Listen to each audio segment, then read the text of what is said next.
support role between both of these sides. For all we know, Kaja has come up a couple of times as a first pick. I'm not 100% sure whether it's actually going to pull through this time round, especially since there are ways to actually flex some of those picks, maybe even Frederick?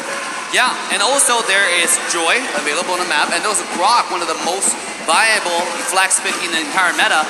We know how damaging, how scary the Grok can be on both EXP laner between the two teams. But here we go, speaking of Kaja, will be the first pick, and Grok, ever since I mentioned Valentina, oh my god, they're picking everything Cryo so far in the first round of draft. I love it. I love the Valentina so much here. The question is whether or not there's going to be, I don't know, there's a big correlation between EXP and mid lane, right? When you get an artillery mage, you see Lapu Lapu immediately utes off as well. You see Farsa, same exact situation. However, Joy, now at the highest level of gameplay in the upper brackets, has really seen a big resurgence. I love it, right? I mean, for a while, I feel like there was a debate, where does Joy fit? And now I feel like we have our answer, right? We'd say XP lane, you run the Vengeance, you kind of play around that. And again, Fredrin, man, did we see some pristine Fredrin gameplay yesterday in the hands of Wise, right? So now, if this is most likely going in the jungle, that's going to be that objective base. So you're going to see this, right? Does Kyrie want to focus on that too? Go towards that utility-focused objective playstyle? Or does he just lock in that assassin playstyle and set the tempo? Honestly, it's a little tough to say. I mean, the Lunox gets locked in here. You were saying, Dave? Yeah, what I was trying to say is, even though we want to see the assassin matchup, but it seemed like Echo, they're locking Joy, they're locking the Fredrin. That means like one of those two might go jungle here, like with a really high possibility. I mean, it's likely that you can even go with Fredrin silent and Joy mid sometimes, right? But the chance of that happening in the entire M4, I think so far we haven't yet to see a Joy mid, right? It's Joy jungle. Yeah. But not mid lane. Well, here's the thing. You brought up a really interesting point about like switching it over into the EXP lane. I just have the sneaking suspicion that we might actually see, you know, Fredrin go into the EXP lane, and then after that, Joy gets thrown over into the jungle as a way to kind of, you know, deter Carteezy from playing an assassin. Play something tanky, and I quote-unquote might still get my assassin later on if I am Kyrie. Oh man, so with that Hayabusa ban, that's taking out the Fanny too. They might even use that last ban towards another assassin if they really want to. But I mean, still, the Ling, right? Unless they really want to go against the Ling here, that's a possibility. But just the fact as well that if Valentina is across from you for Onic Esports, Echo's got to be really careful how they approach that, because I mean, even right now, if Valentina just goes and takes that Kaja, the Divine Judgment available to them, then that pickoff potential is there, especially paired up with this Lunox, and we saw that combination, that relationship between those two heroes alone, and there it is, the Ling is banned out. Oh, this is, I don't know, I'm already sweating. The Ling's already banned out, people are focusing on those assassins, but Yaoi specifically quotes that he really wants to fight with Keyboy on the M4 stage. I don't know why. It seems that his heroes are the same as mains. He's also very good at positioning and getting pickoffs. I'm guessing that Yaoi is seeing a lot of himself in Keyboy, strangely enough. Yeah, I'm really excited because I'm biggest fan of all the support roam players, right? Usually we've seen them getting the least highlights, but we all know here on the casters that the difference in the support, the difference in initiations are the difference in the game. You know, who can play more aggressive? We talk about in the early series that we had today, which is the team who engaged first usually wins the game. And that's exactly what we're gonna see here. And Yaoi said it very humbly, right? I want to play against my opposition here because it depends. It's gonna see like, you know, who is gonna be the better tank here. And let's see the draft. The Kufra are taking out, and we have Melissa making the first debut in M4 as well as Xavier. All right, now Melissa used to be used as a way to kind of defeat Wanwan in lane, try to get a little bit of that push, that little bit of harass. There was a lot of ways to deal with it. Number one being Grok. Secondly, the fact that Kufra is here, I don't know about you, but it feels like this is starting to have some layers to the cake. Layers to the cake for Onic Esports. There's a lot here, right? I mean, you've got multiple ultimates that you can layer on very well, but still, even if you're going with the, let's say it's the Kufra, let's say it's the Grok initiating things, do you have enough to peel for Echo here? I mean, you've got the Kaja there. We've seen how clutch Mystic Field right placement can be, and again, late game, the scaling potential is there. Oh! Okay. And this is another layer to that cake. Love to see it. Exactly. It's so good. I mean, now that you have Death Sonata, the get away from me, yeah, sit in your little space. I'm gonna blast you out of the game. Oh my god, the combo coming out from Team Onic. They're looking to wombo combo, right? With the Kufra engage, with the Grande Death Sonata, and you have the Valentina dive as well. This is the combo versus the peel, right? Echo is more peeling in this game. It's very uncharacteristic, almost the opposite from what we've seen of Echo in the previous stages. So this is completely different playstyle coming out from Echo. I'm excited to see how they pull off this Melissa play. You really have to protect the Melissa, but can you do it in front of all this dive? It's tough. It's a really tough one here. The only way to decide it is when we jump into the land of dawn. Have a look at the audience here right now. Whether you're from the Philippines or whether you're from Indonesia, the watch party outside as well. Good luck to everyone because this battle is going to be bloody. Welcome to game number 1 in this best of 5 between Onic Esports up against Echo. Man, and just like that, jumping into this one. And I gotta say, the crowd here feels in a way different because I feel like there's actually some people on the Philippine side that love Kyrie too, and of course Coach Yeb. So you have these different chants going on here. But again, the team that strikes first blood in the series is going to be massive for them. For sure. And honestly, I feel like no matter what, the Philippines is winning at the end of the day, whether you like it or not. There's a player and a coach from the side of Onyx, but this is Melissa's debut. Assassin Dave, walk me through these lanes. What should we expect in these early laning phases and where their resources should be invested in? I mean, it seems like so far, early game, it's been pretty peaceful on both sides. In bottom lane, it's a joy.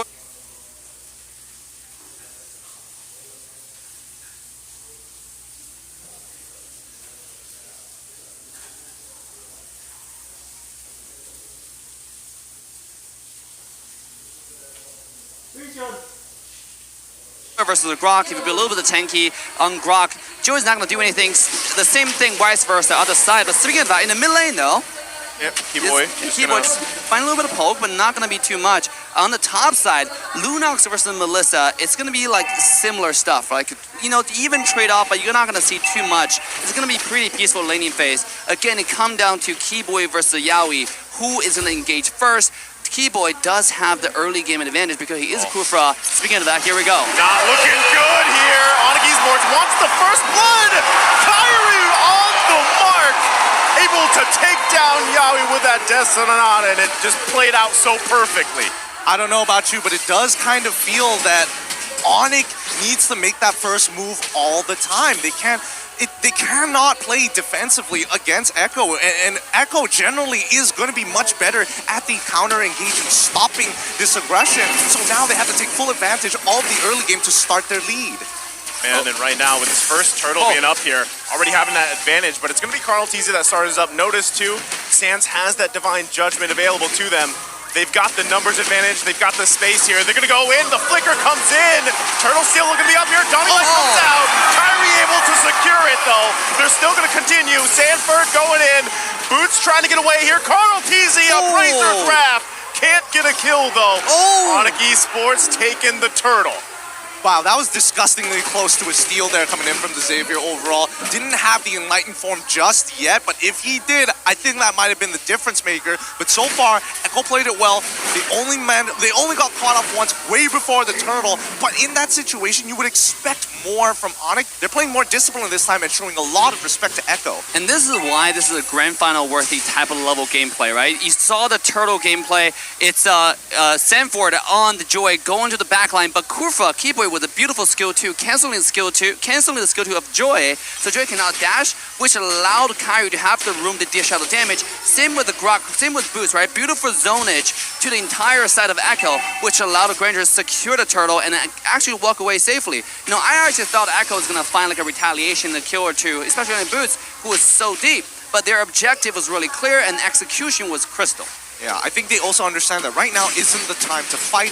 They do have their ultimates. Yes, they're a little bit more ultimate reliant, but at the end of the day, it's still the items, the numbers here. TZ might be in some trouble. Okay, they jump in for Carl Teasy. Should be fine though, but it's 4 members here for Onic Esports.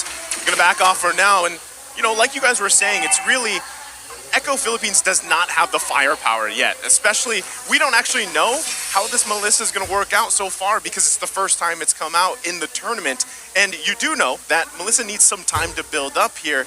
Comparison, especially when Kyrie is running the Granger, a lot of that damage, a lot of that burst is already coming out through those skills of the Granger. So, looks like they're going to put some focus here now. Yawi going to back off for now. Keyboy there to help as well. So, nothing for now. Well, I think if we're talking about Melissa, we need to categorize her, right? Anybody who uses the golden staff are 2-item marksmen, or what I like to categorize as 2-item marksmen. Melissa kind of falls into the category of Irithel, where you kind of need 4 items before you feel almost unstoppable. Well, there we go. Yawi going to flicker in. Divine Judgment. They're going to find Boots. He wild charges out, though. Carl Teasy securing the turtle for now. There might still press the situation here. Keyboy going to take a couple hits. Should be able to disengage just fine. And now it's going to be a fight here for this purple buff. Divine Judgment on Carl Teasy. The Terrify's there. Can they grab the kill? Keyboy with a revenge. And it's Kyrie that takes down Carl Teasy. Wow. Beautiful, beautiful.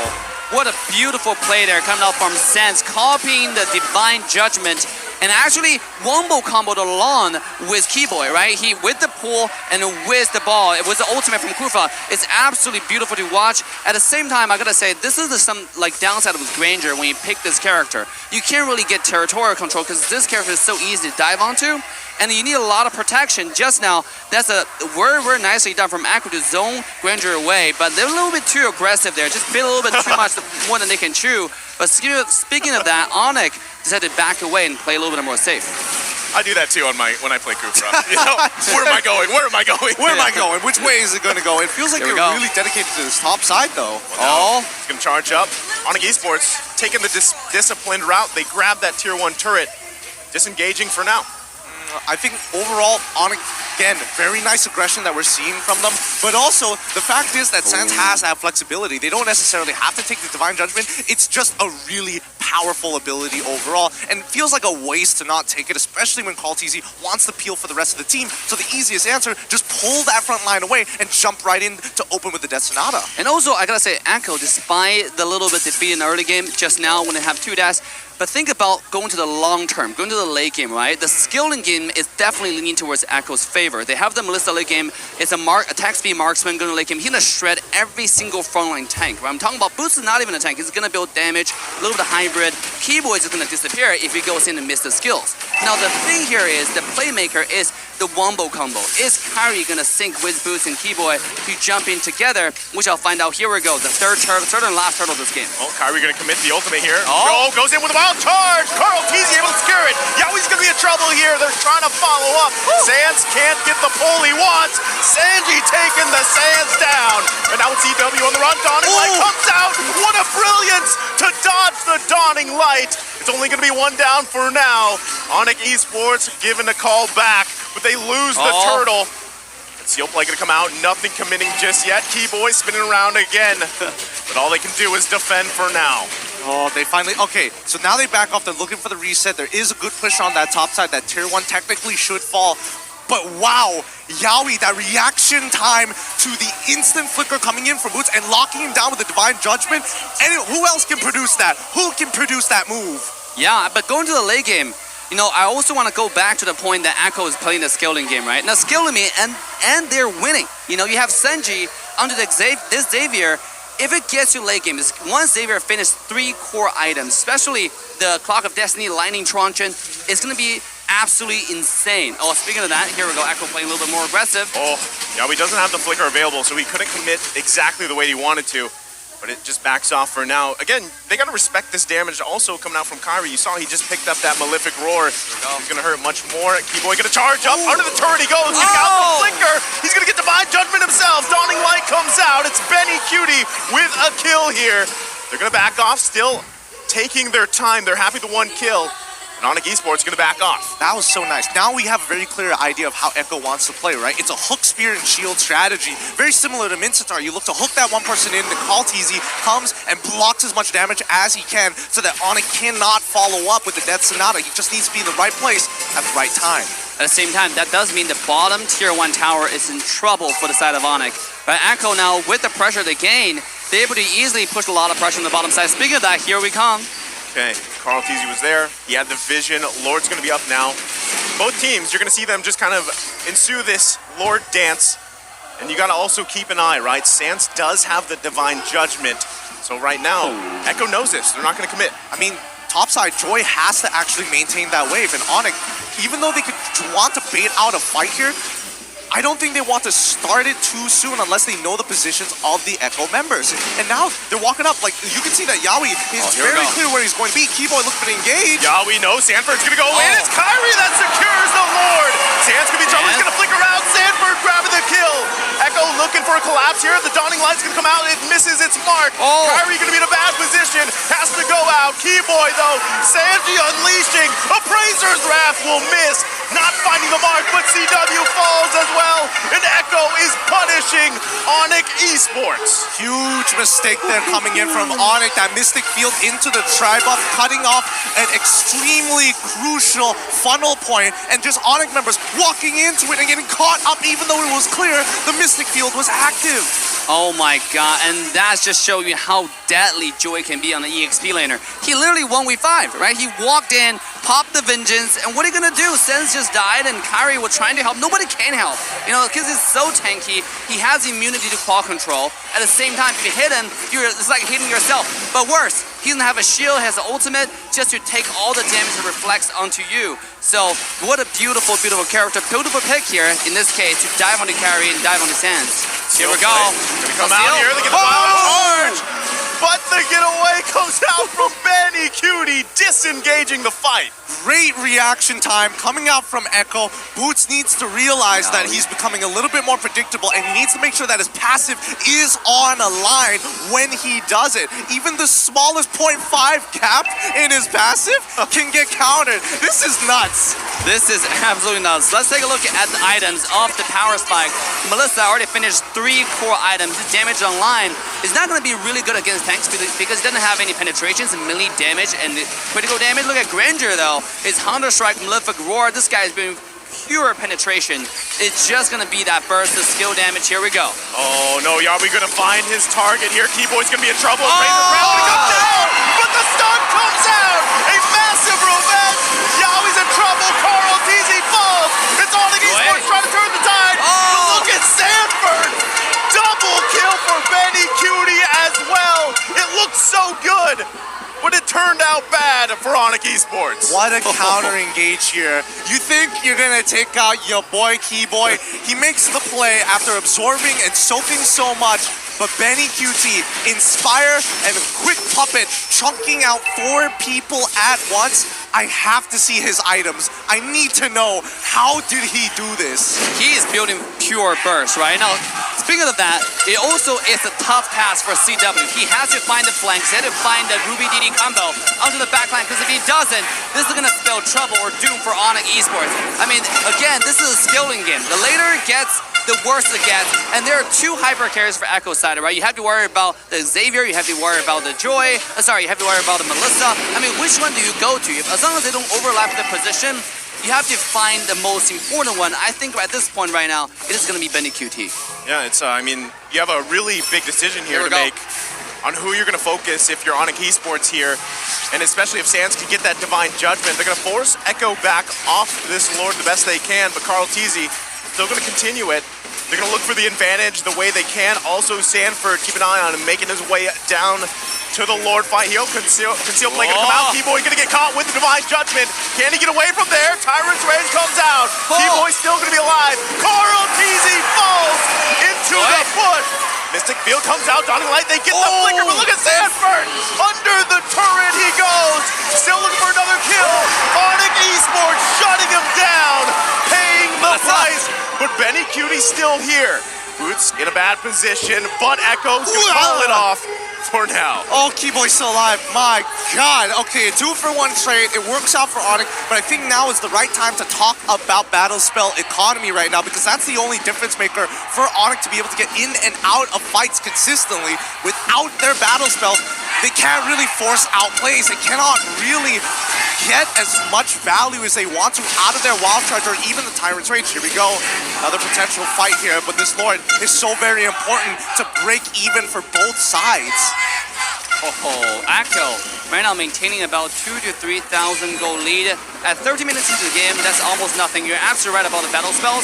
For Echo, they still maintain a lot of flicker. I see 2 flicker with Red Tree. Meanwhile, for Onic Esports, they're down to 1, and that's on Boots alone, right? If he's able to find a flank, oh, here we go. Speaking of flank, Sanford gonna start it up again. Yawi gonna go in, T-Boy. grabs the target. Kyrie still able to get out here. Lord still in the orc nuts. T-Boy finds Yawi. Coral Teasy gets the retribution off. And Benny Cutie gonna be able to unleash here. It's a double for now.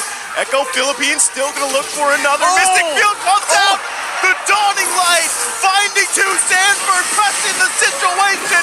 Kyrie, the outplay comes out. It's Sandy that falls. Oh, that has got to feel so bad for Sanford. He popped the vengeance, he had everything, but the damage was just way too much. Sans, please don't die here. Okay, he's still alive, but it's terrible. Oh! Benny Cutie! Okay, is he okay? Are we He's good all right, now? he's all right. All right. My blood pressure isn't though. oh my god, what a back and forth game so far. The team fight, just when you think it's gonna lean towards one side, it turns around and lean towards the other side. I mean, at this point, like, I don't even know. Onic can still have a chance because their mechanic is so good. You've seen the dive just now come from Stanford. I really thought Stanford was going to get to the back line and kill Sans along with Kyrie, but that's not what happened. They turned it around. Can I just say, Melissa's having an amazing debut here in M4, and that's what we're seeing. You know, Sans able to get that divine judgment that could be crucial for them.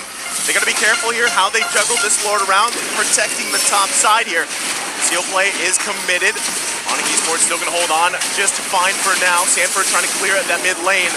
Onic Esports still able to hold the high ground for now. Everybody getting in position here. The first one to pull the trigger, it's Onic Philippines that backs off. All right, if we're looking at the total gold between both of these teams, even though Echo has a 3.1k gold lead, if we're talking about power spikes here, Onic, their core members should have the right items. We're looking, yes, Ludox, 4 items already completed. We're looking at Granger, expected to have 4 items, no problem. Same goes for the Valentina, but on the opposite end, we're seeing that even Xavier, he's ready to party now. He's scaled and almost maxed out his items. I do want to point out, Melissa have Athena shield. You know, this is going to be really, really good to not die in one shot. As long as this guy doesn't die in one shot from the Ruby DD combo from CW, he's going to turn it around with Inspire, right? You know how much lifesteal he's going to get just by activating the auto attack. Well, that's what I mean. Echo Philippines doing such a good job at allowing Benny Cutie not to even be in that position, right? Sanji using the Mystic Field if he has to. A lot of times, even Yawi, if he's not initiating, he's peeling there for them. And of course, you have that double, pretty much CC coming out from Carl TZ here. So Onic Esports, slowly but surely, they can find those weaknesses in Echo Philippines lineup. But I feel like at this point, every time it's going to come down to those Lord fights. Absolutely, and I think that's why Onic is playing really passively here. They're not trying to make active plays because they know how valuable their battle spells are, and considering their items, they know that they're pretty much even with Echo, and Echo might have a slight advantage in situational items, but as long as Benny QT goes down, they've got a huge advantage. Yeah, I also want to point out Kyrie's item. This guy built 2 tank items, right? He has Brute Force Breastplate. He's going for Athena's shield as well. I mean, he doesn't have that much damage. He only have 3 damage items completely.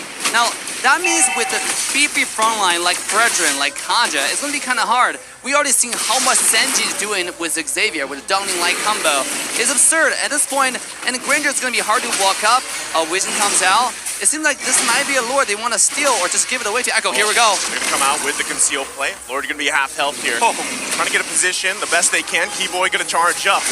Might look for that wide push. Dawning Light comes out, chunks a few members down. Here comes the call from Sanford. Going to push them back here. Lord just going to go in the hands of Carl TZ. And Onic Esports decides it's better to just defend. I think that was a good idea too. 3 of their members, man, Sanji's damage is not to be messed with right now, but I think Onic understand that even if the Lord starts pushing in, it does mean that Echo kind of have to clump up together, which is something that Onic is looking to make a play off of, because the Lord side, they only saw 2 members physically visible, but the rest disappearing. So that's not the situation they're looking for. They have to find the right puzzle pieces if they want to make it click. But it seems like this is now Echo's game to lose, right? They up 5,000 gold. The wave is beautifully synced. Now Lord coming in. There are a lot of skills being used mid lane. And here comes a dash. Here comes a dive. Lord gonna go ahead and do work there. Yawi gonna flicker in. He's gonna try to get boots down. Keyboy there to help him out. Able to survive for now. Onic Esports trying to do their best to hold on here the best they can. Carl TZ gonna escape the base. They don't want to get pulled either. As you mentioned, Dave, Echo Philippines, they gotta be careful. It is a 5k gold lead, but the wrong move could turn this game around. It could absolutely turn it around, and I think Onic, they understand it. They've got a decent amount of wave clear all across the board, and I think especially coming back to the item build that Dave was mentioning about Kyrie building a little bit more defensively rather than hyper-aggressive, he understands that his damage overall isn't going to matter physically against these tanks. Wait, the conceal play. This might be it. Conceal play coming again. Keyboy, does he commit? Not just yet. They get the flicker out from CW. There's the dawning light. Sandforce Immortality's going to be popped. Can they grab the kill? Kyrie able to secure one himself. Carl TZ can't get the Appraiser's Wrath. Yawi quite low. It's going to be an immortality for an immortality. He's in trouble as Keyboy falls here. Kyrie though waiting there. Yawi's immortality is popped. CW able to clean up the kill, but it's a bad news for him as he falls in the bush. It's an even trade. Honestly, even though that CW died there, making it a 2-for-2 isn't so bad when you're the team behind. However, we're kind of maxed out on gold here. It's not a matter of who's got the better economy, it's who can execute a cleaner play. Now, I gotta say, one more time, Kyrie's damage is falling off, right? Usually, Granger is supposed to scale harder and harder in the late game, but just now you saw he did a full skill 1 damage onto the Fredrin. And it almost did no damage, right? Tickled him. Yeah, just tickled him a little bit. I mean, at this point, you gotta be worried about who is gonna be the main damage. You even protect Kyrie. Is it even worse to protect Kyrie at this point? I think it's, well, I think Kyrie is a little more self-sufficient, and I think his ultimate is a really useful tool. Let's think of it as utility rather than hard damage at this point, because now they just need to slow them down enough to chase them so that Boots could look for an engage, Sands might be able to get multiple people, but the most ideal one is through BDD combo coming up from CW. Yeah, you know what I love? Honestly, it's too late for this, but if Boots had the weapon mastery on the Grok, you know, because really, I mean, he hasn't been able to utilize the high and drive. And I feel like, you know, he's picked up those items on that Grok, but still, you kind of lose out on picking that high and dry instead of having a weapon mastery here. But still, P-Boy gonna go find Sanford here. It's another Lord Dance. As Carl TZ gonna go ahead and start it up. Onic Esports getting in position here. Notice the positioning as well for Yawi. Might be looking for a pick. Sands does not have that Divine Judgment just yet. He's looking for Yawi as well. Carl TZ keeping it in this area for Echo Philippines. There's Yawi. He's going to pull Boots. Do they engage on this? Carl TZ gets the knockup. Boots goes in on charge, but Sandy falls. CW grab the kill. Pops the Winter Truncheon, but going to fall from Yawi as well. Keyboy reinitiating, but he has to flicker out. Carl TZ gonna force Kyrie back here. Now it's Keyboy in trouble. He goes low, can't get away as Sanford grabs a kill. I mean, this is a double core we're talking about. Xavier is a core, yes, you can kill Xavier, but what about Benny QT? Right, the Melissa, the scariest person on the map right now. That person's untouched. This two never overlaps the position. That means there's only one person CW can kill, right, at this point. It's so hard, even if he gets on Benny QT, because the Athena shield is making it impossible to kill as well. So, I mean, at this point, this is looking increasingly bad for the side of Onic Esports. For sure. I think Onic have a really tough road ahead of them. I feel like Echo has some good protocols, and I think, you know, teams especially need to understand, or maybe even learn from this game, from Echo specifically, the positioning that they have around these lords. It feels like you cannot fail. I mean, at this point, we've seen this a couple of times now. Onic Esports gonna have to do the defense game for this Lord marching up top, and every time it's gonna give it a little bit harder and harder. And really, I mean, if even the previous fight, Sands, again, was not able to have that Divine Judgment, and that is the key ultimate that he wants to take here, because then at least you can be the one to initiate these fights, especially in the defense of this base. Now Onic Esports, once again, it's a dire situation for them here. Echo Philippines gonna work on this mid turret for now. That's the pull. Keyboy's in trouble. Has the immortality for now, gonna be popped, but he's gonna go down here just now. Wild Charge did come out. Another falls. Dawning Light's gonna come out. They have to work on the Lord. Echo Philippines working on the Crystal. Another falls here, and that's gonna be it as Echo Philippines draws first blood in the series. GG, well played. Echo take game number 1, and the Filipino fans here at M4 are going wild. But this is only the first of a best of 5. Things could easily change, and we have to take a breather for a moment.